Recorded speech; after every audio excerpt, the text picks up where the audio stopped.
Surrender, beast. You can't possibly hope to beat me. Your best and only chance is to give up. I said yield. I'm the greatest monster hunter in this or any country. And you're the weakest variety of monster. There's no way, even with the most incredible luck, that you could best me. Ordinarily, I wouldn't even bother with something as lowly as you. You'd only be a match for an untrained, unarmed commoner. But I find myself in an unusual situation. If it's any comfort, I'm not going to kill you, even though you undoubtedly deserve it. I just need you to stop struggling.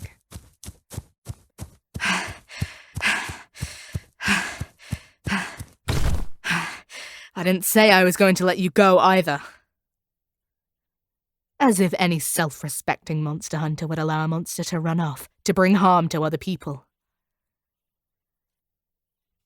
I wonder if you even understand what I'm saying. We know that some monsters are smart enough to understand speech. But it was never clear if that was universal. I suppose it doesn't really matter, though. If I can't make you understand me with words, then I'll make you understand through force. That, at least, is a language I know all monsters understand. You see, I plan to attempt something that no other monster hunter has ever succeeded in doing. Taming a monster. Looks like the fight's been wrung out of you, finally. Don't think for a second that me taking my boot off your throat means I'm going to let you leave, though. The fact that you can be taught not to fight or run, at least for a time, is promising. Although I already knew that monsters could cower. If you can be tamed, it could change everything. Monster populations are growing all the time, while monster hunters are getting rarer. It's too dangerous of a job, and there simply aren't enough people with the skill and bravery necessary, no matter how well paid we are. But if we could have some monsters on our side, that would change things. We could train them to guard flocks and even villages.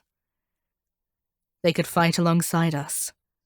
Then, even inexperienced warriors could go toe-to-toe with the more dangerous monsters.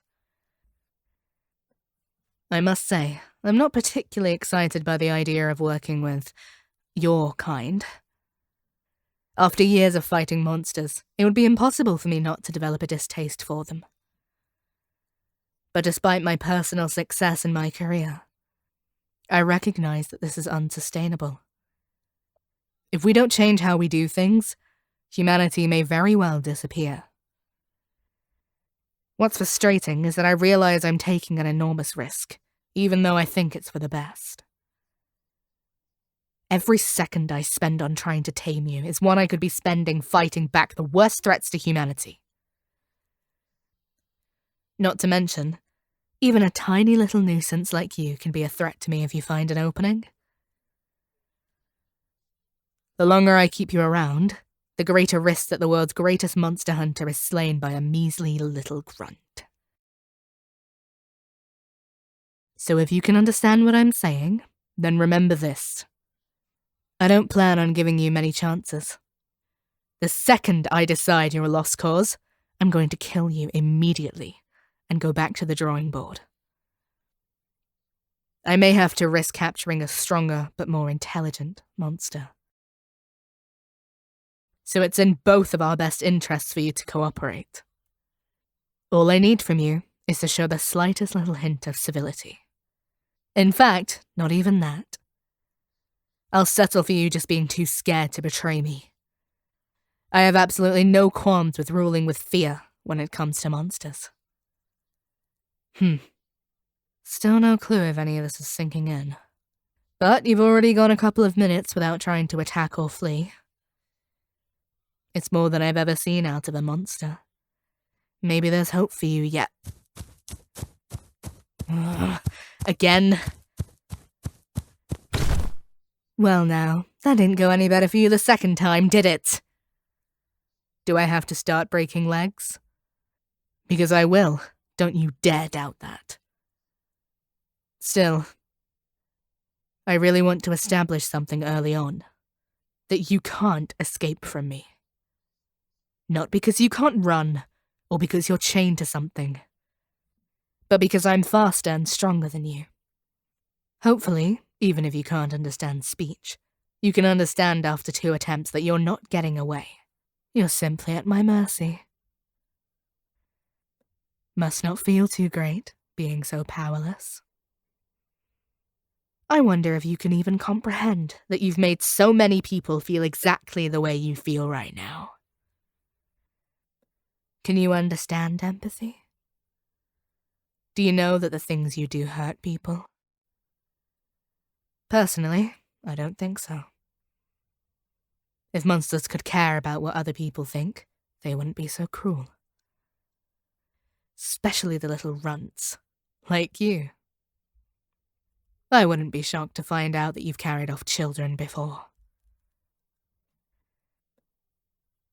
It would be great to discover that you could feel some positive emotion, like empathy or loyalty. It would make the taming process so much easier. But if all else fails, you'll do as I say, because I'm going to feed you when you do and punish you when you don't. That's all there is to it. Now, let's see. I suppose the first part of taming you is giving you a name. You need to know when I'm talking to you. I'd say Runt. That ought to do for you. As for the rest, I think the first thing I need to do is see if I can get you to sit still on your own. You won't be much use as a guard if you're always going to take off the second someone isn't watching you. Hopefully, the promise of a hearty meal afterwards will be enough motivation. If that works, then maybe it'll be enough on its own. I know you monsters are territorial. If I could just train a little pack of monsters to just sit around outside of a village, it might be enough to keep all but the most dangerous ones at bay. You might even fight my intruders off instinctually. Yes, I think even that could change things. Monster hunters are spread too thin. Dealing with minor monsters that the villagers insisted were twice the size, that alone could make the difference. Surely you could manage something as simple as that, couldn't you, Runt? Think about it. The tide's turning in our battle for survival, all thanks to me.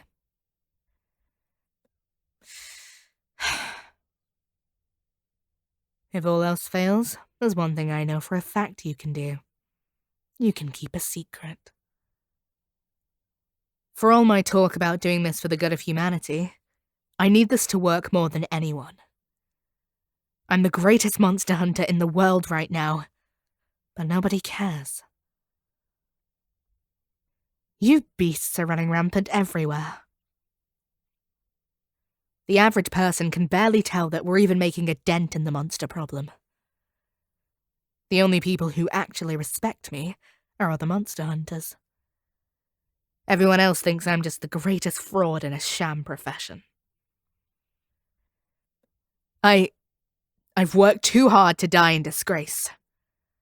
I did everything I could to lower monster populations and make a name for myself. But it's all come to nothing. You just might be my last chance at glory. Listen to me, pouring my heart out to a filthy monster. My trainer's scowling at me from the afterlife, no doubt. Forget everything I just said, if you had the ability to remember it in the first place. None of that matters, not to you. The only thing you need to know is that I'm your master. You will obey me, always. And if you don't, you'll die like every other monster I've ever faced.